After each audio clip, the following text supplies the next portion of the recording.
이곳에 세강교회를 세우시고 주님, 하나님의 말씀을 선포하고 증거케 하셨사오니 주여, 이 세강교회에 성령의 충만함으로 인도하사 하나님의 말씀을 전하며 증거하는 일에 앞서갈 수 있도록 인도하시고 주여, 하나님께서 모든 계획들을 세우신 같이 저희들을 늘 복된 자리, 은혜로운 자리로 인도하사 하나님 앞에 영광되게 해 주시옵소서. 아버지, 이 시간도 하나님의 말씀을 들고 서신 목사님 위에 주님, 성령님께서 늘 동행하심으로 아버지, 그 말씀을 선포하는 목사님이나 듣는 모든 성도들이 은혜의 한자리에 있게 하시고 주여, 하나님의 영광을 나타내는 자리가 되게 하여 주시옵소서. 아멘.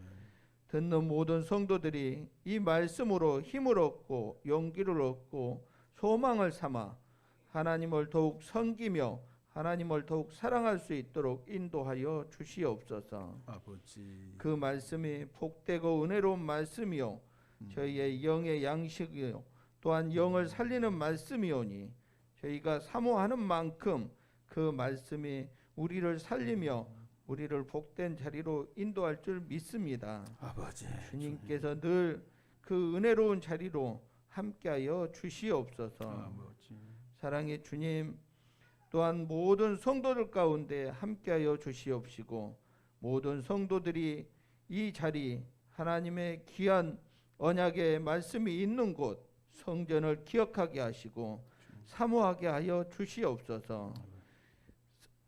함께 모여 예배드릴 때 하나님의 더 큰 기적과 이사가 나타난 줄 아오며 주님, 또한 모든 성도들이 마가의 다락방에서 구하며 간구했을 때 성령이 충만케 임하였듯이 하나님께서 이 세강 제단 위에도 성령의 충만함을 부으사 모든 성도들이 하나님의 일을 감당해 나아가며 하나님 앞에 영광을 돌릴 수 있도록 하나님께서 차고 넘치는 복을 허락하여 주시옵소서. 아버지, 사랑의 하나님, 하나님께서 말씀하셨듯이 무거운 짐진 자들아 다 내게로 오라 내가 편히 쉬게 하리라 하셨사오니 아버지여 저희들이 세상 속에서 그 무거운 짐을 스스로 지고 있지 않게 하시고 주여, 주님 앞에 내려놓음으로 주님께서 그 길을 인도하시고 주장하사 저희들이 형통의 길로 갈 수 있도록 인도하여 주시옵소서. 아버지,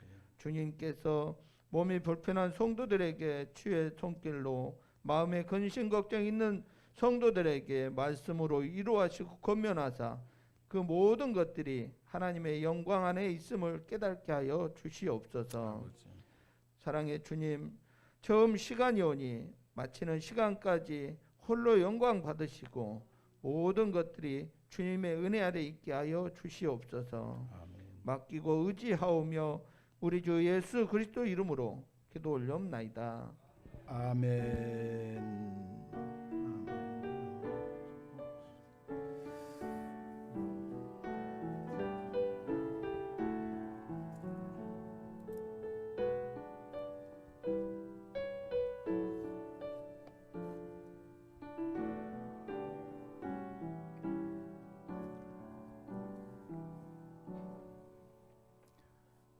아멘. 감사합니다. 이 시간에는 우리가 함께 은혜 받을 하나님의 말씀을 읽는 시간입니다.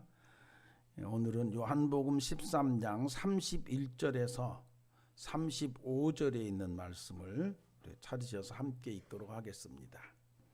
신약성경 171쪽 요한복음 13장 31절에서 35절 말씀입니다. 찾으셨으면 우리 소리내서 주님의 은혜를 사모하는 마음으로 함께 읽도록 하겠습니다. 읽습니다. 그가 나간 후에 예수께서 이르시되 지금 인자가 영광을 받았고 하나님도 인자로 말미암아 영광을 받으셨도다. 만일 하나님이 그로 말미암아 영광을 받으셨으면 하나님도 자기로 말미암아 그에게 영광을 주시리니 곧 주시리라. 작은 자들아 내가 아직 잠시 너희와 함께 있겠노라. 너희가 나를 찾을 것이나 일찍이 내가 유대인들에게 너희는 내가 가는 곳에 올 수 없다고 말한 것과 같이 지금 너희에게도 이르노라. 새 계명을 너희에게 주노니 서로 사랑하라. 내가 너희를 사랑한 것 같이 너희도 서로 사랑하라. 너희가 서로 사랑하면 이로써 모든 사람이 너희가 내 제자인 줄 알리라. 아멘. 예, 이 시간에는 우리 권미혁 권사님, 우리 이유영 집사님 나오셔서 하나님 앞에 찬양으로 영광을 돌리겠습니다.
할렐루야. 오늘 또 우리 하나님이 그 은혜로 우리를 부르신 줄로 믿습니다. 이렇게 우리를 부르셔서 예배케 하신 우리 하나님을 찬송합니다. 또 하나님의 은혜의 부르심을 입고 하나님 앞에 나와서 예배하는 여러분 모두 한 분 한 분 위에 우리 하나님이 이 예배를 받으시는 가운데 그 말씀을 따라서 우리에게 큰 은혜를 부어주시기를 먼저 주의 이름으로 축복해 드립니다. 근간에 이르러 어느 때보다도 추운 날씨가 며칠간 지속됐지요. 그래서 진짜 겨울 같구나라고 느끼게 되었는데, 아마 오늘 오후부터 다시 추워져서 금주간도 주초에 아마 추울 거라고 예보가 되니까 겨울만 난다는 생각이 듭니다. 추운 날씨에 감기 조심하시고 늘 하나님의 은혜의 아래서 그 보호하심을 입어 건강 해치지 않도록 하나님 은혜 주시기를 축원해 드립니다.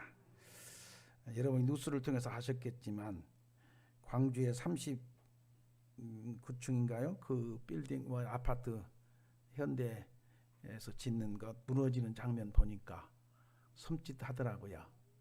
저 아파트 지어가 사람이 살고 있는데 저렇게 무너졌으면 어땠을까라는 두려운 마음도 있고요. 그래서 야, 아파트 들어갈 때는 잘 알고 들어가야 되겠다.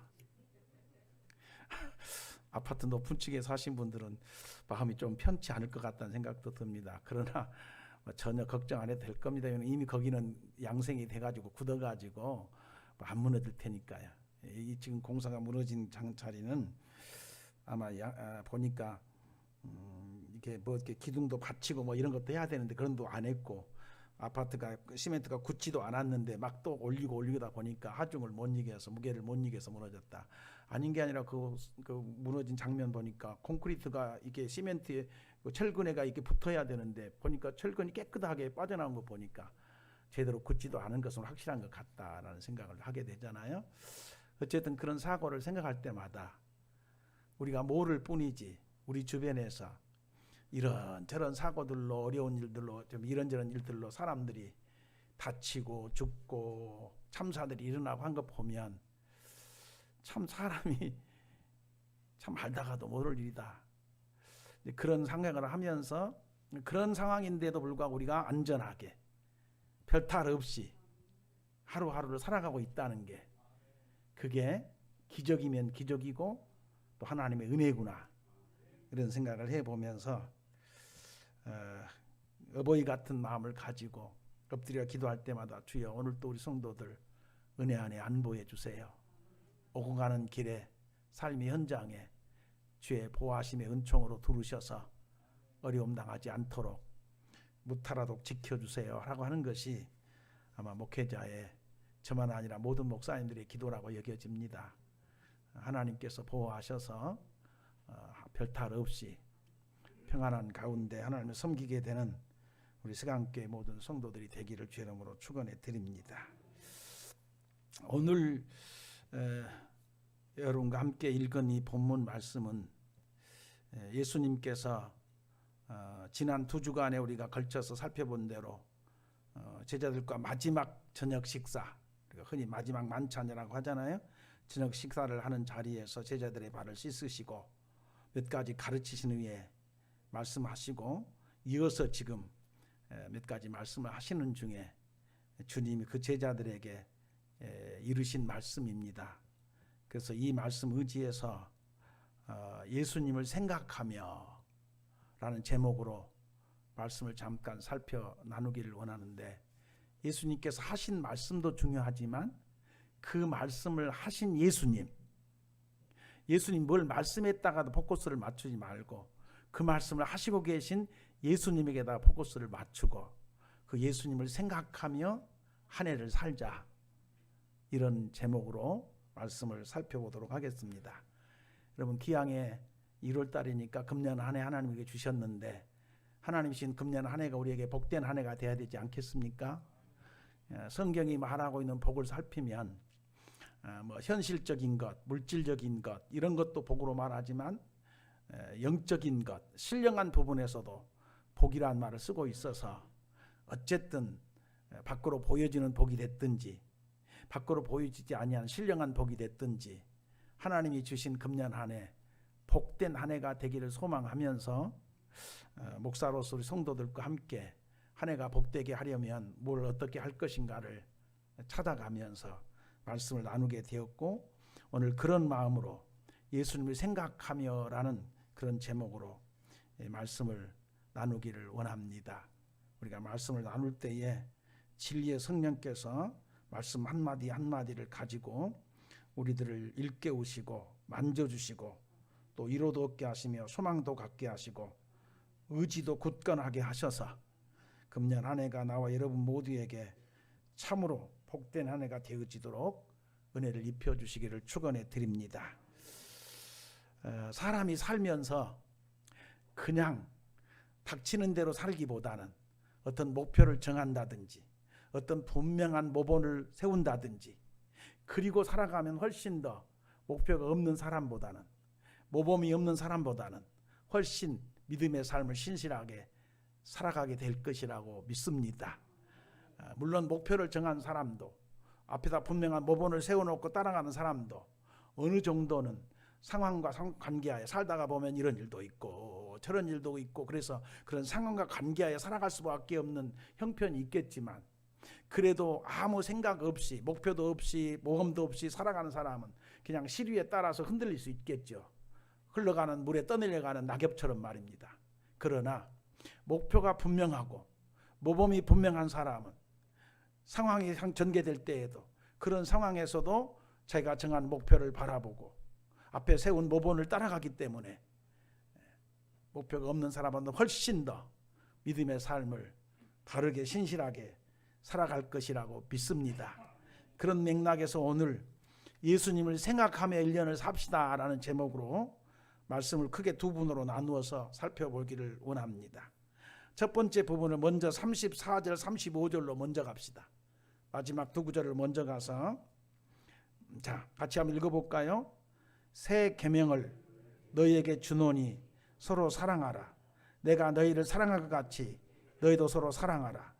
너희가 서로 사랑하면 이로써 모든 사람이 너희가 내 제자인 줄 알리라. 이 말씀 우리가 많이 묵상해서 이 새 계명으로 주어진 서로 사랑하는 계명에 대하여 많이 나눈 바도 있고 묵상한 바도 있고 들은 바도 있어서 그 말씀에 포커스를 맞추기보다는 물론 그것도 잠깐 설명을 해야 될 것이지만 그것을 말씀하고 계시는 예수님께 포커스를 맞추자. 그리고 예수님을 생각해 보자. 그런 측면이니까 거기다 초점을 맞추되 우선 이 말씀을 살피기 전에 예수님을 생각하기 전에 이 말씀이 주어지게 된 배경을 조금 우리가 알고 이 말씀을 나누고 예수님을 생각하면 더욱 은혜가 될 줄로 믿습니다. 이제 발을 다 씻고 지난주에 살펴본 대로 발을 다 씻은 후에 다시 식탁에 앉으셔서 내가 이렇게 너희 발을 씻었으니 너희도 서로 발을 씻으라라고 이제 교훈하신 후에 이것을 알고 행하면 복이 있다라고 하신 주님이 계속 말씀을 이어갑니다. 다는 아니겠지만 너희 가운데 한 사람이 나를 팔 것이다. 그러니까 제자들이 밥을 먹다가 뻥 쪘어요. 멍해졌어요. 왜냐하면 지금 12제자 가운데 12제자 많지도 않는데 12명이니까 많지도 않지 않겠어요. 그런데 느닷없이 그 12제자 가운데 한 사람이 예수님을 팔아먹을 거라고 하는 바꿔 얘기하면 배신할 거라고 하는 얘기를 하니 제자들이 얼마나 놀랐겠어요. 상당히 충격이 됐을 거라고 얘기했어요. 그래서 서로 이제 막 궁금해합니다. 그런데 때마침 베드로가 그 예수님께서 가장 사랑하는 제자가 요한이었던 것 같아요. 그래서 요한은 항상 예수님의 곁에 예수님에게 많이 기대어서 이렇게 식탁에서도 그런 이제 자리 배치가 돼 있는데 베드로가 이 사도 요한한테 옆구리 찌르면서 야 예수님 팔자가 누군가 네가 좀 물어봐. 누가 팔 것인가? 예수님이 말씀하셨으니까 누가 팔아먹을 거라고 넘길 거라고 했으니까 누가 팔 것인지 네가 좀 물어봐. 그래서 이제 요한 사도가 물어봅니다. 주여 누구 오니까? 누가 선생님을 판단 말입니까? 예수님께서 이렇게 말합니다. 내가 떡을 한 조각 적셔서 그에게 줄 텐데 그가 나를 팔 것이다. 그리고 예수님이 떡을 한 조각 가지고 아마 적셨다 하니까는 어디다 적셨는지 물에다 적셨는지 커피에다 적셨는지 여러분 그런 거 안 생각하고 그냥 읽죠. 나는 그거 궁금해지더라고. 왜냐하면 우리가 과자 같은 거 먹을 때 커피에다 적셔 먹잖아 이렇게. 그럼 겁나게 맛있잖아 비스켓. 에이스라고 하는 비스켓 커피에다 찍어 먹으면 얼마나 맛있어. 그치?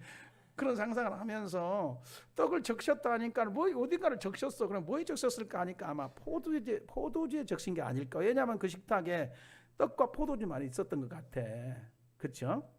그러니까 포도주에 적셔가지고 이렇게 가룟 유다에게 건넵니다. 건네면서 네가 할 일을 네가 계획한 일, 네가 맘먹은 일을 속히 해라. 그리고 건네줍니다.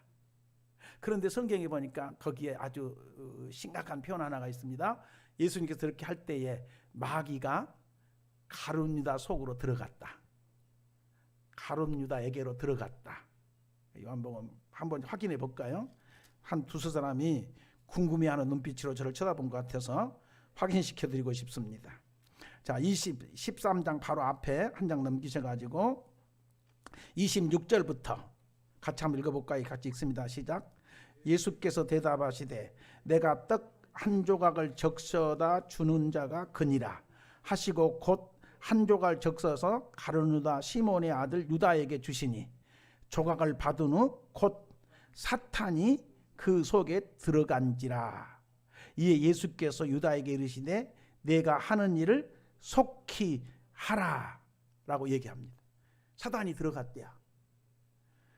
13장 2절에는 마귀가 벌써 시몬의 아들 가룟 유다의 마음에 예수를 팔려는 생각을 넣었다.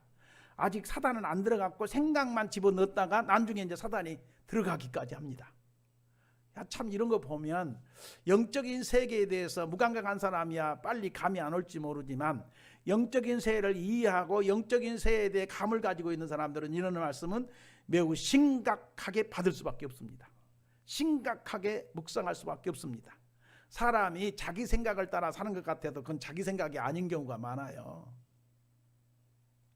어떤 사람이 은혜가 충만해가지고 막 하나님 앞에 헌신하고 막 이런 것은 지 생각으로 한 것 같아도 아니요. 하나님의 영이 성령이 그 사람에게 그런 생각을 갖게 하고 그런 마음을 먹게 하고 그런 일에 기쁨과 즐거움과 소망을 갖게 해서 그 일을 하게 합니다. 그러니까 우리가 하나님 앞에 은혜로운 일을 하고도 내가 한 게 아니고 누가 했다고 하는 게 정답일까요? 아니 은혜로운 대답일까요? 하나님께서 은혜로 하게 하셨다. 그게 바울 사도가 우리에게 이미 보여준 바 있습니다. 나의 나 된 것은 하나님의 은혜고 내가 다른 사도보다 더 많은 일을 했지만 그 또한 하나님의 은혜로 한 것이다. 이렇게 고백하잖아요. 그러니까 성도는 은혜로운 일을 하고도 내가 했다 이러지 마시고 하나님이 다른 그런 생각을 하게 하셨고 그런 마음을 먹게 하셨고 그렇게 하게 하셨으니 나를 통해서 일하게 하신 하나님께 영광을 돌리면서 하나님 감사합니다. 이렇게 생각하고 말하고 고백하는 것이 은혜로운 성도의 모습일 것입니다. 그런데 반대로 못된 생각하고 못된 짓을 하게 하는 경우도 있거든. 그런데 자기 마음에서 자기 생각에서 일어나서 한 것 같은데 보니까 사단이 그런 생각을 마귀가 집어넣었다니까. 그래서 그 마귀가 집어넣은 못된 생각, 잘못된 생각, 온전치 못한 생각, 불행한 생각 이런 것들에게 사람이 끌려가면 그 인생은 불행해지는 거지. 그리고 그 생각이 끌려가면 나중에 이제 마귀가 거기까지 들어간다니까. 사단이 그 속에 들어가서 그 사람이 사단에 좌우돼 버리면 여러분 한번 보세요. 성경이 어디를 봐도 사탄은 마귀는 절대로 인생을 불행하게 만들지 행복하게 만드는 경우가 없어요. 인격을 파괴시키고 가정을 파괴시키고 사람 관계를 깨뜨려서 비극적인 상황을 연출하는 것이 사단이 하는 짓 아니겠어요? 최초의 하나님과 인간관계도 얼마나 행복한 관계였냐고요. 그런데 사단이 와가지고 혀를 넘어뜨리고 욕해가지고 하나님 앞에 말씀 거역하고 범죄케 해서 하나님과 사람 관계가 깨어지게 만들고 끊어지게 만들고 저주 아래 매이게 하고 심판을 받게 하고 그렇죠. 비극에 쌓이게 하고 그래서 죄에 붙들려 인간이 살아가게 만드는 이런 사건을 성경을 펼쳐놓고 어디를 읽어봐도 악한 영, 마귀는 혹은 사단은 사람을 행복하게 만들지 않습니다. 불행하게 만듭니다. 무너지게 합니다. 그러니 혹간에 우리 안에서 좋지 않는 생각이 일어날 때 그것은 내 생각으로 생각하지 말고 요 악한 것이 나를 무너뜨리려고 또 별 생각을 다 집어넣네. 그래가지고 그것은 뭐야? 이겨내버려야지. 몰아내버려야지. 물리쳐내야지. 그래야 인생이 비극적으로 불행해지지 않을 것이라는 생각을 해보게 됩니다. 참고해 볼 수 있기를 축원해 드리면서 이제 이렇게 이제 가룟 유다에게 네가 할 일을 속히 해라라고 하니까 떡을 받아더니 이제 가룟 유다가 그걸 들고 밖으로 나갑니다. 그 다른 제자들은 예수님이 어떤 의미로 이런 말을 했는지 몰라서 저끼리 뭐라 그래요? 28절 29절 한번 읽어봅시다. 같이 읽습니다. 이 말씀을 무슨 뜻으로 하셨는지 그 앉은 자 중에 아는 자가 없고 어떤 이들은 유다가 돈깨를 맡았으므로 명절에 우리가 쓸 물건을 사라 하시는지 혹은 가난한 자들에게 무엇을 주라 하시는 줄로 생각하더라. 그래서 유다가 그 조각을 받아들고 나갔다. 밤이었다. 이 나간 후에 예수님이 말씀한 거야. 그러니까 보세요. 지금 막 이 자리가 어떤 자리냐? 지금 가룟 유다가 지금 조각을 받아들고 나간 그래서 네가 할 일을 하라고 한 이것은 뭘 의미하는? 네가 지금 나 팔아먹으려고 계획했지 않냐? 돈 받고 이미 작전 다 짜놨지 않냐? 그러니까 가서 그 일을 해라, 그 얘기 아니겠어요? 그러면 그 일에서 예수님이 팔려가게 되죠. 넘겨지지요. 붙잡히게 되지요. 신문당하게 되지요. 멸시와 천대를 받게 되지요. 채찍을 맞게 되지요. 그리고 결국은 십자가에 뭐요? 사형 판결을 받고 십자가에 처형당하게 될 일련의 그 일이 다 포함되어 있는 거예요. 그런 상황을 앞에다 놓고 예수님이 우리 보고 뭐라고 말했다고요? 너희는 서로 사랑해라.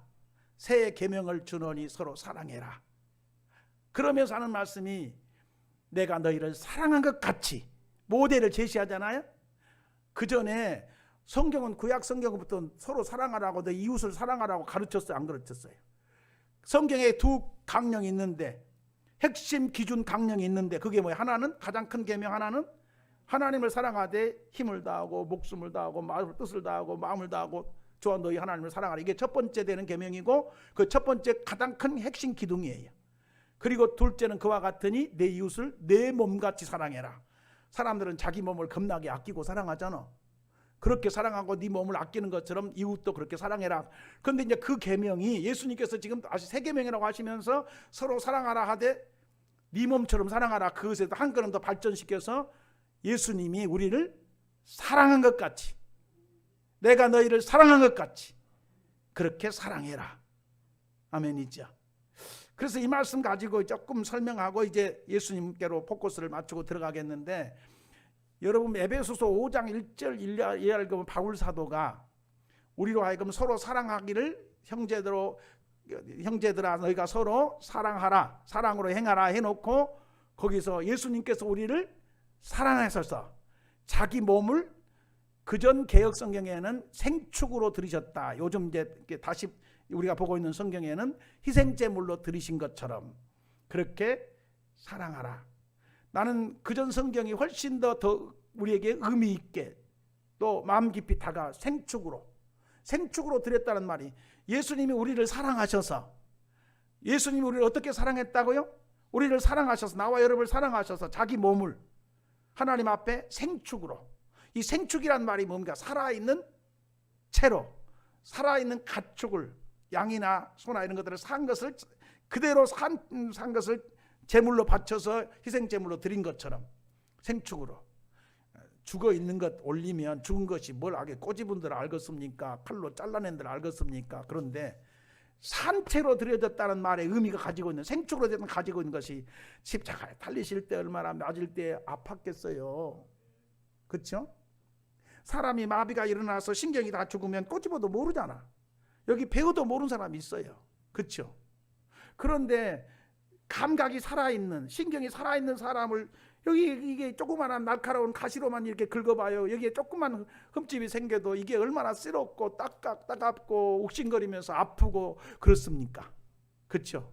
손톱 밑에 가시 하나 박혀봐. 이게 보통 힘든 게 아니거든. 아픈 게 아니에요. 이게 막 골무면서 부으면 막 열기가 나고 막 욱신거리면서. 여러분은 잘 모르지만 저는 시골에 성장하면서 이게 산에 나무도 해먹고 바닷가에 가서 대나무 가지고 그런 거 하다가 손가락 밑에 손바닥 이 손톱 밑에 그 날카로운 가시나 이런 것들이 하나 찔리거든. 그래서 거기에 이제 이게 끊어져 버려. 안 빠져나오고. 그러면 그게 이제 그때 바로 빼놔야 되는데 못 빼놓으면 여기서 이제 골마. 그러면서 이게 막 띵띵 부으면서 이게 막 거기가 욱신거리고 아프면 이 손가락 별거 아닌 것 같아도 얼마나 아픈지 몰라. 고통스러워, 괴로워. 아멘이죠. 주님께서 산채로 십자가에 달리실 때 그가 채찍에 맞으심이라든지 못 박히심이라든지 가시 간을 쓰심이라든지 아니면 사람들 앞에 욕먹고 비웃음 당하고 손가락질 받고 침뱉음 당하고 뺨 맞고 이런 것들 하나하나를 그 생축이라는 말 속에 담고 있어요. 그럼에도 불구하고 주님이 그러면서까지도 우리를 뭐요? 사랑하셨다. 그걸 모델로 제시하면서 내가 너희를 사랑한 것 같이 너희도 서로 사랑해라. 사랑해야 하나님 나라가 이루어지지 뭐. 우리 세강교회 사역 비전대로. 그렇지 않겠어요? 앞으로 저기 오늘 박중현 집사님 기도해 주셔서 감사한데 대표 기도하러 오신 분들은 꼭 기도문 속에다가 금년도 우리 세강교회 사역 비전대로 우리가 서로 용서함으로 하나님 나라가 이루어져 가게 하소서. 하나님 나라가 누려지게 하소서. 그건 기도 제목으로 좀 넣어가지고 해요. 아멘.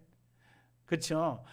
하나하나 기도해 주신 거 다 감사해, 다 감사한데 오늘 박진선 기도하는데 그거에 빠진 것 같아서 아따 그거 집어넣으면 좋겠는데 왜 안 할까? 그런 생각이 들어서 그러니까 앞으로 대표 기도하신 분들은 기도문을 쓱 쓰든지 그냥 하시든지 그건 꼭 금년도 사역 비전은 꼭 좀 넣으세요. 꼭 좀 넣어가지고 해주시기를 바라고요. 어쨌든 서로 사랑하는 것. 그래서 주님이 생축으로 드려졌다는 말을 가지고 서로 사랑을 할 때 아니 누군가를 사랑한다는 것은 때때로 아픔이 있는 것입니다. 고통이 따릅니다. 기분 좋게만 사랑할 수 있습니까? 사랑하기 때문에 희생해야 되고 은신해야 되고 아픔을 겪어야 되고 손해를 봐야 되고 그럴 때에 그런저런 감정이 얼마든지 있을 수 있죠. 그럼에도 불구하고 그걸 뭐야? 견뎌내면서 참아내면서 극복해내면서 이겨내면서 사랑해야 그게 사랑이 실천되지. 기분 나쁘다고 아프다고 고통스럽다고 안 해버리면 사랑이 어떻게 실천됩니까? 이런 것도 한번 묵상해 보자 하는 차원에서 말씀을 드렸고요.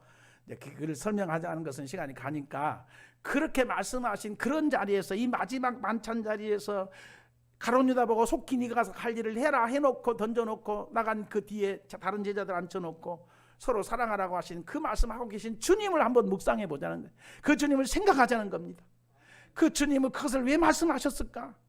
왜 이런 자리에서 유언처럼 그 말씀을 남기고 계실까?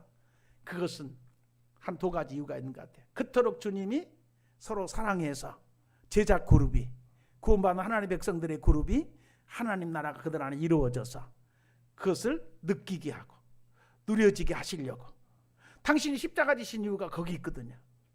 구원이라고 하는 것이 뭐라고요? 창조의 회복이고 창조 목적의 성취라니까요. 예수님이 십자가에서 생축으로 제물이 되셔가지고 우리를 사랑하셔서 자기 전부를 제물로 내주신 이유가 뭐냐고요. 그래서 우리를 구원하신 이유가 뭐냐고요. 구원을 추상적으로 이해하지 말고 해석하지 말고 실제적으로 해석하되 제 가운데 빼어서 죄의 붙들려 살면서 서로 다투고 분쟁하고 서로 자기 이익을 취하기 위해서 남을 해롭게 하고 남을 해치고 비극을 만들고 불행을 만드는 그런 사람들 속에서 그런 사람들을 건져내가지고 그렇게 구원받은 사람들이 서로 사랑하면서 서로를 존경하고 서로를 존중하고 서로를 섬기고 서로를 배려하고 서로 용서해가지고 하나님 나라가 구원받은 성도들 공동체 안에 이루어지기를 바랬기 때문에 마지막 순간 유언처럼 새 계명을 너희에게 주노니 너희가 서로 사랑해라. 내가 너희를 사랑같이 서로 사랑해라 라고 말씀하신 줄로 믿습니다. 그러니까 이 서로 사랑하라고 하는 계명을 주신 예수님을 생각하면서 우리가 좀 주님이 원하시는 걸 따라서 주의 나라가 이루어지도록 좀 사랑하자. 사랑에는 아픔이 따른다니까. 수고 없이 어떻게 사랑을 실천할 수 있습니까? 아멘. 있죠. 그리고 또 하나 있어요. 마지막 35절에 보니까 너희가 서로 사랑하면 이로써 모든 사람이 너희가 내 제자인 줄 알리라. 서로 사랑하라는 이 마지막 말씀을 남기신 이런 자리에서 예언처럼 남기신 말씀은 당신이 택한 그 제자들, 당신이 택한 당신의 백성들이 누가 봐도 뭐요? 모든 사람이 우리를 보면서 저건 진짜 예수쟁이네, 저건 진짜 예수 제자네, 그렇게 다 인정받고 여김받고 사람들 앞에서 자기 제자들이 제자다워지도록, 그래서 사람들로부터 너희가 내 제자인 것을 알게 될 것이다 인정을 받도록 하시고자 해서 이 말씀을 하시고 계시구나. 그러니까 하나님 나라가 이루어지기를 바라시면서 당신이 택한 제자들이 당신의 제자다워지기를 소망하면서 그것을 바라시면서 서로 사랑해라 하신 말씀하신 그 주님을 좀 생각하자. 그러면서 우리가 살자. 금년 한 해를 그렇게 살아보자. 그런 거지요. 아마 여러분도 여러분 부모님이 됐든 형제가 됐든 친구가 됐든 이웃이 됐든 누가 됐든지 간에 나한테 뭐 나를 키워주느라고 나를 세워주느라고 나를 뭐 이렇게 세우느라고 혼자 나를 위해서 희생하고 헌신한 분들의 그런 뭐 어떤 그런 모습들이 얼굴들이 있을 수 있고 그런 분들이 있을 수 있어요. 그렇죠? 물론 제가 목사가 돼서 여기까지 성도들이 저를 위해서 기도한 것, 그 다음에 제가 신학을 하면서 어려울 때 나를 도와줬던 수많은 내 주변에 이런 분들 저런 분들 많이 있습니다. 그래서 그분들 하나하나 얼굴을 떠올리면 그분들이 나에 대한 기도해주고 기대해주고 나를 도와주고 이런 거 생각하면 그분들만 생각해도 내가 기왕이면 목사다운 목사가 돼야 되겠다, 이런 의지를 가지고 내가 더 바르게 하려고 애를 쓰지 않겠습니까? 그런데 그 가운데서도 내 어린 기억 속에 우리 어머니 아들 낳다가 좋아하시면서 어떻게 하든지 나를 키워서 하나님의 사람으로, 그때 당시에는 예수도 안 믿으니까 세우려고 한 것은 꿈에도 못 꿨겠지만 어떻든 아들이니까 잘 키우려고 애를 쓰지 않겠어요? 그래서 나를 업어 키우던, 옛날에 시골에서는 갑자기 저녁에 배탈이 나는데 어떤 배 아프다고 그러거든. 그러면 약국도 없고 병원도 없으니까 약국만 가려고 해도 면소주집 가야 되는데 한 20-30리를 걸어가야 된다니까, 산고개를 넘어서. 그러니 그 밤중에 어떻게 갈 수 있겠어. 그러니까 고작 한다는 것이 뭐냐, 된장 한 숟가락 떠다가 물에다가 이렇게 그릇에 담아가지고 물에다가 풀어가지고 그 된장 국물 마시겠어. 그것이 민간 요법인지 어쩐지 좌우지간 기억에 그래. 배 아프다 그러면 된장물 풀어가지고. 그러면 그것이 된장국 그거 물 마시고 났으면 다행이지만 배탈 난 것이 그것이 안 고쳐지고 계속 한 밤새껏 끙끙거리고 하면 밤새껏도 등에 업고 참 주무시지도 못하고 등에 업고 날밤을 새던 그런 모습. 그렇죠? 밭에 가서 일하시고 바다에 가서 일하시고 논에 가서 일하시고, 그래서 또 돌아와서 뒷날 가족들 밥에 먹이려고 또 보리방아를 찧어가지고, 기계에다 찍는 게 아니고 이게 절구통에다가, 그래서 그걸 삶아서 또 이렇게 식혀놨다가 그걸 이제 또 밥을 갖다가 하고 이랬거든요. 그러면 저녁에 밤새껏 하다 보면 늦은 시간까지 보리방아를 찧어. 그래가지고 또 피곤하시게 주무셔야 되는데 들어와가지고 내가 옆에서 또 뭐 어쩌고저쩌고 하면 그거 다 받아주시고 이랬던 부모님의 모습. 학교 갈 때 지각 갈까 봐서 밥을 안 먹고 그냥 달려가 버리면은 갔다 돌아와서 내가 밥을 수저를 잡고 먹는 것을 보고서야 비로소 수저를 드는 어머니. 그런 모습을 내가 기억하고 있는 한, 내가 치매가 걸려서 그걸 뭐 잊어버리면 몰라도, 그런 사실을 내가 까맣게 잊어버리고 사면 몰라도 내가 정신이 멀쩡하여 그런 어머님의 모습을 기억하고 있는 한 어떻게 그 어머님한테 내가 잘못할 수 있겠어요? 여러분 안 그렇겠습니까? 나를 위해서 희생하신 어머님의 얼굴만 떠올리면, 그 모습만 생각하면, 그런 것만 떠올리면 내가 어머니께도 잘해야 되는데, 더 잘 모셔야 되는데, 잘 섬겨야 되는데, 잘해드려야 되는데. 오늘 또 아침에 아침 예배 마치고 잠깐 이제 시간이 있어서 또 전화를 드렸어요. 매 주일마다 전화 드리고 수요일 날 전화 드리는데, 드렸더니 건강하게 잘 있냐? 예 어머니. 아침은 드셨어요? 먹었다. 오늘 주일이니까 기도 좀 많이 해주세요. 병원에 계시니까 가끔씩 목사님이 와서 예배는 드려준대요. 그래서 예배 잘 들으시고, 그래 알았다. 네가 말 안 해도 내가 맨날 너를 위해서 기도한다. 어떻든 마음은 더 잘해주고 싶은 마음이 있을 수밖에 없지요. 그렇죠? 그런 것처럼 보세요. 우리 주님이 나를 사랑하셔서 나를 구원하시려고 생축으로 십자가에 들여져서 찢기고 상하시면서까지 우리를 사랑해 주신 그 주님이 마지막 유언같이 이제 이 식사를 마치고 나면 겟세마네 동산에 가 기도하시다가 체포당하시고 십자가에 처형당하시는 길로 1년에 그렇게 따라가지 않겠습니까? 그런 일을 앞에 놓고 계신, 유언처럼 하시고 계신 그 주님 뭐 생각하면 생각하자고요. 예수 믿는 사람이 이런 주님을 생각하면서, 이 주님을 늘 생각하면서, 이 주님이 늘 생각하면서, 그러면서 우리가 뭔가를 해가고 하루하루를 살아간다면 우리가 더 좋은 성도로, 하나님의 자녀들로 세워지게 될 줄로 믿습니다. 그래서 금년 한 해가 복된 한 해가 될 것이라고 확신합니다. 서로 사랑하라 새 계명으로 말씀하신 말씀도 붙들되 그 말씀을 하시고 계신 예수님을 생각하면서 그렇게 금년 한 해를 살아보십시다. 그리고 이제 앞으로 두 번째 단락으로 31절 32절 같이 읽습니다. 시작.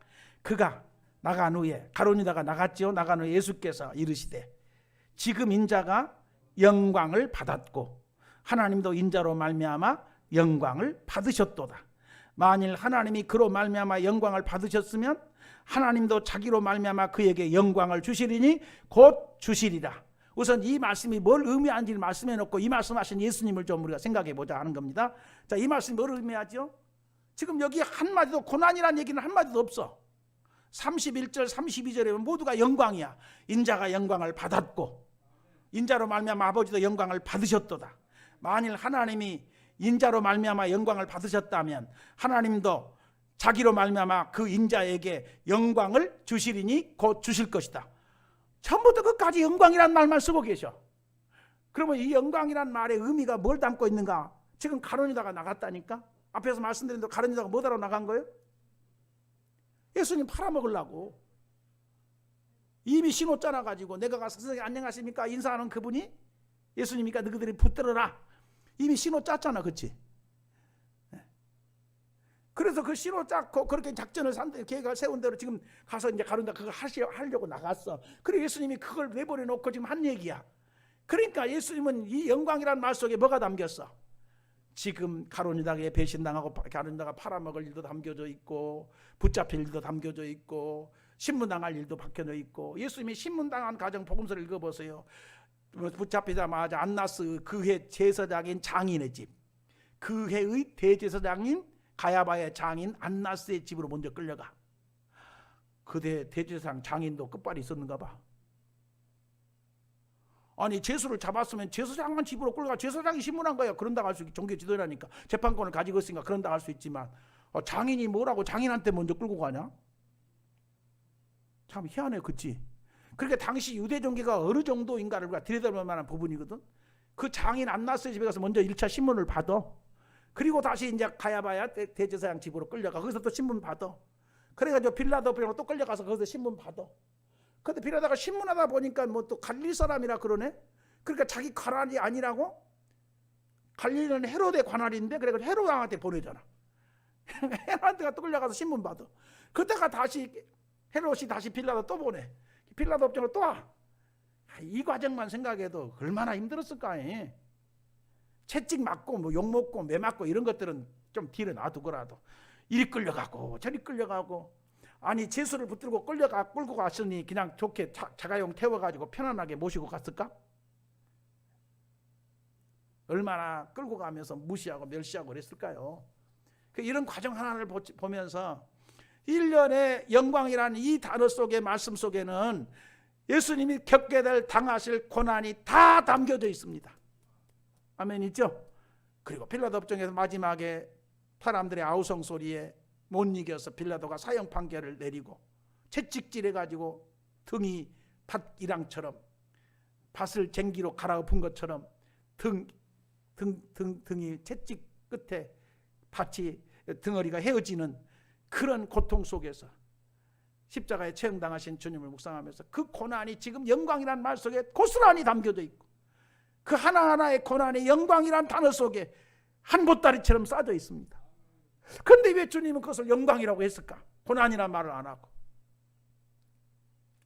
여러분, 우리 주님이 그렇게 고난 당하셨으므로 우리가 살았잖아요. 하나님의 구원이 성취됐잖아요. 우리가 살게 됐잖아요. 그리고 주님이 바로 영광을 주시니 아버지께서 인자로 말미암아 영광을 받으셨으면 자기로 말미암아 다시 그에게 영광을 줄 것이다. 인자에게 영광을 주다 곧 주시리라. 그래서 주님이 고난 당하셨지만 다시 사흘 후에 다시 살아나셔서 하나님이 살리셔서 보좌 우편에 앉혀주시고 만물이 그 예수 앞에 무릎을 꿇고 주여라고 부르도록 세워주셨잖아요. 아멘이죠? 그러니까 예수 믿는 사람은 우선 이 말씀하신 말씀 내용 먼저 정리하면 고난을 영광으로 여기는 것이 신앙의 의미예요. 주를 위해서 받는 고난, 복음을 위해서 받는 고난, 하나님 나라가 세워져 가기를 소망하면서 하나님 나라가 이루어지기를 꿈꾸면서 한 영혼이 건져지고 구원되고 한 영혼이 하나님의 사람으로 자라가게 되는 이런 과정들을 섬기면서 무슨 고난을 당하고 욕을 먹고 비웃음 당하고 조롱받고 헌신하고 희생하더라도 그것을 영광스럽게 여기는 이것이 영광이다. 오늘 주님이 말씀하신 것을 붙들고 그걸 영광스럽게 여기는 나와 여러분 되기를 바랍니다. 예수 믿고 얻어맞고 덕이 돌아가고 움직이지 않을 때 처음에는 서러워서 고향 상황에서 울었는데 나중에 내가 왜 맞았지 생각해 보니까 예수 믿는 것 때문에 맞았더라고. 신앙 지키느라고. 그러면 이게 울 일이 아니라 슬퍼할 일이 아니라 영광스럽게 여겨야 돼. 영광 이로써 하니까 슬픔도 없어지고 고향 생각도 없어지고 눈물도 거두어지고 다시 그 자리로 돌아가서 또 나를 때린 그 사람들과 함께 그 현장에서 그들과 함께 부대끼면서 살다가 결국 하나님이 일하심을 보하게 되었고 하나님이 그들을 예수 믿는 사람으로 세워주심을 보았고. 아멘이죠? 그러니까 예수 믿는 사람은 주님 섬기다가 신앙생활하다가 교회를 섬기다가 하나님 나라가 이루어지도록 뭔가 하다가 고난당하시거들랑 요구 먹거들랑 뭐라고 그것이 욕이 아니고 영광이로세. 영광이로세. 아멘. 주님이 그렇게 지금 말씀하고 계신 거예요. 인자가 영광을 이미 받았다. 아멘이죠.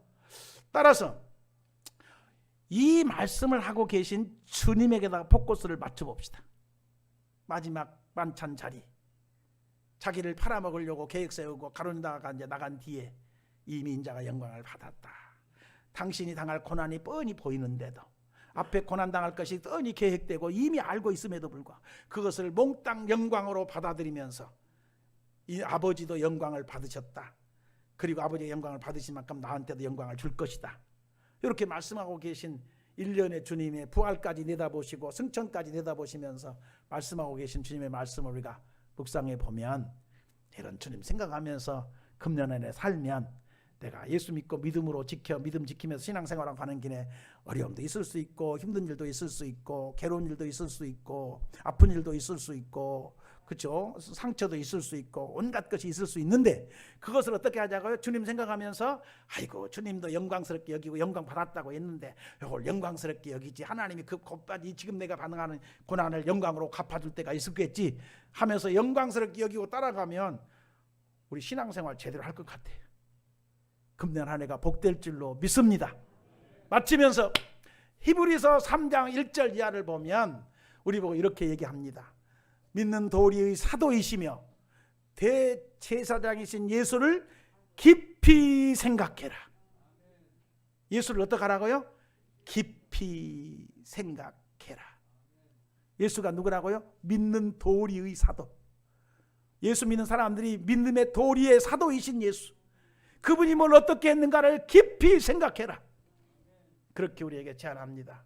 이 말씀을 붙여서 금년 한 해 마지막 만청석상에서 그 마무리를 하면서 유언처럼 남기고 계신 서로 사랑하는 말씀도 붙드시고요, 영광을 이미 받았다라고 하신 말씀도 붙들되, 그보다도 그것을 말씀하고 계신 예수님, 그 예수님을 생각하면서 무슨 일이 있든지 그 예수님을 앞에 세워놓고 모범으로 세워놓고 그 예수님 생각하면서 그 예수님 떠올려 보면서 그분이 나 때문에 십자가 지신 것까지 묵상해 가면서 그걸 그런 주님 앞에다 모델로 세워놓고 우리가 모범을 따라간다면 틀림없이 우리 세강교회 성도들은 은혜로운 성도로 세워질 줄로 믿습니다. 금년 한 해는 복된 해가 될 줄로 믿습니다. 주님 생각하면서 금년 한 해 사십시다. 감사합니다. 기도하겠습니다. 은혜로우신 하나님 아버지 감사합니다. 오늘도 우리에게 복된 날을 주셨사오며 우리를 주의 전으로 부르시고 주 앞에 엎드려 예배케 하셨사옵고 또 주의 말씀을 살펴 나누게 하시되 주께서 무엇을 말씀하셨는가라는 것도 우리가 살폈으나 그보다도 그것을 말씀하고 계신 주님을 더욱 깊이 묵상해 봅니다. 주여, 마지막 제자들과 마지막 식사를 하는 그런 자리에서 가룟유다가 이미 예수를 팔 것을 계획해 두었기 때문에 떡 한 족을 적셔 찍어가지고 가룟유다에게 주면서 네가 할 일을 해라 라고 내어보내시고, 그 가룟유다가 나가자 인자가 이미 영광을 얻었다, 아버지도 인자로만 영광을 받았다 라고 말씀하면서 아버지께서 영광을 받으신 만큼 인자에게도 영광을 줄 것이니 곧 줄 것이다 라고 말씀하시고 나서 잠시 동안 너희들과 함께 있을 것을 얘기하시고, 내가 새 계명을 너희에게 주노니 너희가 서로 사랑해라, 내가 너희를 사랑한 것처럼 서로 사랑해라, 너희가 서로 사랑하면 너희가 내 제자인 줄을 모든 사람이 알리라 라고 하신 이 말씀하고 계신 주님, 그 말씀과 함께 그 말씀하신 주님을 떠올리면서 그 주님을 생각하면서 금년 한 해를 하루하루 살아가기를 원합니다. 주님을 늘 생각하게 하시고 그 주님을 묵상하면서 우리 모두가 주님을 닮아가게 하시고 배워가게 하시고 주의 백성으로, 주의 종들로, 주의 일꾼들로, 주의 성도들로 온전하게 세워져 가게 하사 하나님이 허락하신 금년 한 해가 우리 모두에게 참으로 복된 한 해가 되어지는 그런 은혜가 있게 하여 주옵소서. 우리 주님이 말씀과 성령으로 이끌어 주실 줄 믿습니다. 의지하고 감사할 때에 예수님의 이름으로 축복하고 기도하옵나이다. 아멘. 아멘. 이 시간은 교회 앞에 광고 시간입니다. 여러분 가지신 주보 교회 소식란을 참조해 주시면 감사하겠습니다. 주님의 이름으로 여러분 모두를 환영하고 축복합니다. 오늘 하나님 앞에 예배드릴 때마다 하나님의 참된 사랑과 은혜를 경험하시게 되기를 바라고요. 믿음의 사람들로, 믿음의 가정으로, 행복한 가정들로 세워져가는 복이 있기를 기원해 드립니다. 우리 옆에 분하고 고개 인사만 하실까요? 하나님은 당신을 너무너무 사랑하십니다 라고 서로 고개 인사만 하겠습니다. 예, 다음 주일은 우리 주일학교 졸업 예배 겸 또 성경 필사하신 분들, 성경 통독하신 분들 또 시상을 하는 그런 주간이 되겠습니다. 아직 성경 필사하거나 통독하시고 우리 목사님 김광희 목사님께 말씀해 주시지 않았다면 우리 목사님께 말씀해 주셔서 준비할 수 있도록 해주시면 감사하겠습니다. 연말 정산 기부금 납입서가 필요하신 분은 우리 김광희 목사님께 말씀하셔서 꼭 받으셔다가 유익하게 사용하도록 해주시면 감사하겠습니다. 다음 세대 자녀손들을 위해서 계속 기도해 주시기 바라고요. 오늘은 우리 김난 권사님께서 범사에 감사해서 떡을 준비하셔가지고 돌아가시는 길에 나누게 되었습니다. 대접해 주시는 우리 김난 권사님 위해서 이런 축복기도 많이 해주시고 떡 맛있게 드시도록 해주시면 감사하겠습니다. 그리고 이제 끝으로 한 가지 우리 선교사님들 동정에 대해서 말씀드리는데요. 우리 세강교회가 지금까지 협력해 오고 있는 인도네시아에 파송돼서 선교하고 계시는 우리 한중섭 선교사님, 김명희 선교사님. 이 김명희 선교사님은 우리 교회 학생 때부터 다녀가지고 이제 처녀 때까지 쭉 다니고 결혼하기까지 다녔던, 그래서 선교사 나가서 우리 교회가 협력하고 있는데요. 인도네시아 선교하는 중에 갑자기 가슴에 명치끝이 아프고 고통스러워서 그 지역의 병원을 갔더니 이것은 우리나라 병원에서 고칠 병이 아니고 한국으로 빨리 들어가라 그래서 지난 주 초에 급하게 한국으로 들어왔는데 또 들어와서 바로 병원에 가려고 보니까 요즘 코로나 때문에 바로 병원 못 가잖아요. 격리해야 되고 또 병원에 가다니 병원에서 잘 안 받아주고 그래서 상당히 고민스러운데 계속 기도하는 가운데 마침 원자력병원의 한 분이 소식을 듣고 입원해가지고 지금 연재락병원에서 입원해가지고 검사해 보니까 그 혈관에 돌이 박힌 거. 그 혈관에 박힌 돌은 조금 이렇게 많이 이제 빼냈는데 그 담낭이라고 하는 쓸개 거기에 돌이 박혀가지고 이것은 수술을 해야 되는가 봐요. 그런데 수술을 하려고 보니까 염증 수치가 높아져가지고 황달까지 와가지고 그 염증 수치가 황달이 좀 빠져나가고 염증이 내려와야 수술을 하는가 봐요. 그래서 지금 입원 아직 수술을 못하고 입원 대기 중에 있습니다. 그래서 이제 금주간에 수치를 해가지고 수술할 정도가 되면 수술을 하겠다고 지금 그렇게 우리 한중수 선교사님이 종종 저에게 이제 카톡으로 연락을 해오고 있습니다. 그래서 제가 이제 지난번 우리 수요 예배 때 이 소식을 듣고 우리 모이신 권사님들하고 기도했는데 그냥 우리가 기도만 할 게 아니라 또 선교사님이 여기 선교하시다가 들어와서 이런 계기를 겪고 있는데 그냥 우리가 지나갈 수 없어서 작은 힘이라도 우리가 좀 보탬이 됐으면 좋겠다. 그래서 다음 주일날 오실 때에 우리 한중섭 선교사님, 김명희 선사님 네 분 병원비에 좀 보태 쓰시라고 여러분 십시일반으로 조금씩만 헌금을 해주시면 무리는 하지 마시고 기도하다가 마음에 감동된 대로 조금씩 헌금해 주시면 그것을 모아서 병원비에 좀 보태 쓰시라고 전달해 줄 요량입니다. 그런데 이제 감사하게도 지난 수요일날 우리가 우리 기도하는 가운데 우리 공우석 집사님이 와서 함께 이제 기도했는데 그 소식을 듣고 우리 공우석 집사님이 생활이 넉넉하신 분이 아닌데도 금일봉을 이렇게 일금 50만 원을 우리 선교사님 병원비에 보태 쓰시도록 이렇게 헌금해 주셨습니다. 먼저 우리 집사님께 감사하고요. 이런 분도 있습니다. 그러니까 여러분이 조금씩만 좀 서로 헌금해서 모아주시면 아마 우리 선교사님의 큰 위로가 될 것이고 힘이 될 것이라고 믿습니다. 속히 수술 잘 받고 건강이 회복돼서 다시 인도네시아로 가서 선교하도록 은혜 주시라고 기도도 많이 해주시고 이런 마음 쓰시고 좀 서로 참여해 주시면 감사하겠습니다. 혹간에 다른 간구하실 말씀 없으시면 우리 다 같이 자리에서 일어서셔서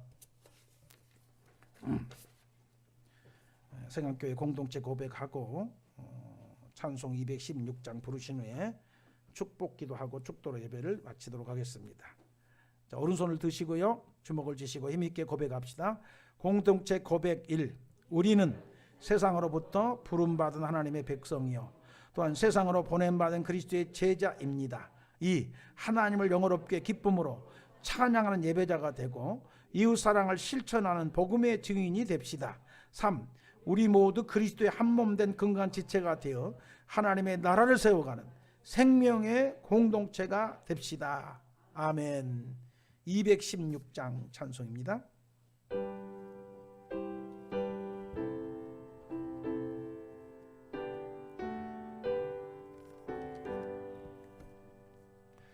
송자의 귀한 몸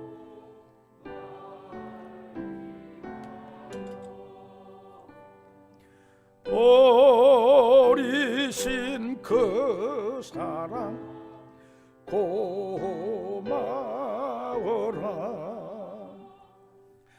내 머리 숙여서 주님께 비는 말 나무어 주님께 바치리까. 지금도 날 위해 간구하시 이 옅은 믿음이 아옵나니. 주님의 찬사랑 고맙고 놀라워 찬송과 기도를 지지 않네. 주님의 십자가 나도 지고 신실한 믿음과 마음으로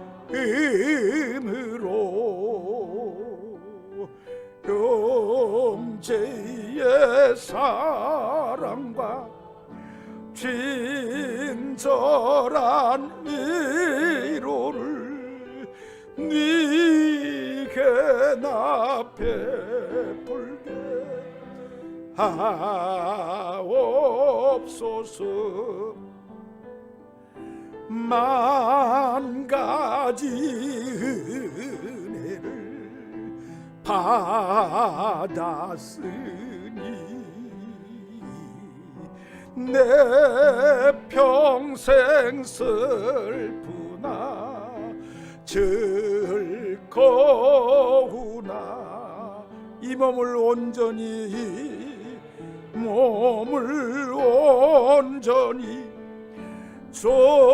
주님께 바쳐서 주님만 위하여 늘 살겠네.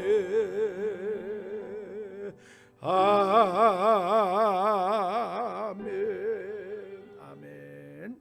한 번 더 기도합니다. 복의 근원 되신 우리 아버지 하나님 참 감사합니다. 우리를 불러 예배케 하신 것도 감사 없는데 또 귀한 예물 준비하여 주께 드리도록 복을 주셨음도 감사를 드립니다. 기왕에 우리로 세상에 살게 하신 만큼 이것들이 우리의 삶의 수단이어 쓰여지고 하나님의 구원 계획도 성취하며 하나님 나라가 세워져 가는 일에도 이런 것들이 수단이어 쓰여지므로 감히 주 앞에 엎드려 간구합니다. 우리 성도를 살림 경영하는 모든 일에 형통한 복을 주옵소서. 넉넉게 되는 복을 주옵소서. 베풀며 나누며 구제하며 섬기며 영혼 건지고 살리는 데 쓰면서 하나님 평생에 넉넉한 삶을 살아가도록 복을 내려 주옵소서. 특별히 우리 한중섭 선교사님, 김명희 선교사님 지금 하나님 아버지 병원에 입원 중에 수술을 기다리고 있는데 염증 수치가 속히 낮아지게 하시고 쾌간대로 수술이 잘 이루어져서 하나님 건강이 속히 회복되게 하시고 또 임재 다시 귀임해서 선교 사역 잘 감당해 가도록 복 내려 주시고 우리 하나님 위로해 주옵소서. 우리 성도들이 이를 위해 함께 기도할 뿐만 아니라 작은 보탬이라도 되고자 해서 귀한 예물 주 앞에 드리고자 합니다. 성령으로 감동하셔서 은혜 있게 해주시고 우리 공우식 집사님 이 일을 위해서 하나님 본인도 힘들고 어려운 삶을 사는데도 이렇게 하나님 앞에 귀한 금일봉을 드렸나이다. 주여 받으시고 주께서 만대로 채우셔서 하나님 영광을 나타내 주시옵소서. 은혜 주실 줄 믿습니다. 감사하고 무엇보다도 우리 모두가 하나님을 섬기되 육신을 가지고 땅에 사흘을 섬기기 때문에 건강들 붙들어 주시기를 원합니다. 가정들 주셨으니 구원의 복을 온전케 주시기를 원합니다. 자녀손들 주셨으니 믿음의 복이 이어져가게 하시되 대대 우리 하나님의 구원객을 섬기며 복되게 인생을 살아가도록 축복하여 주옵소서.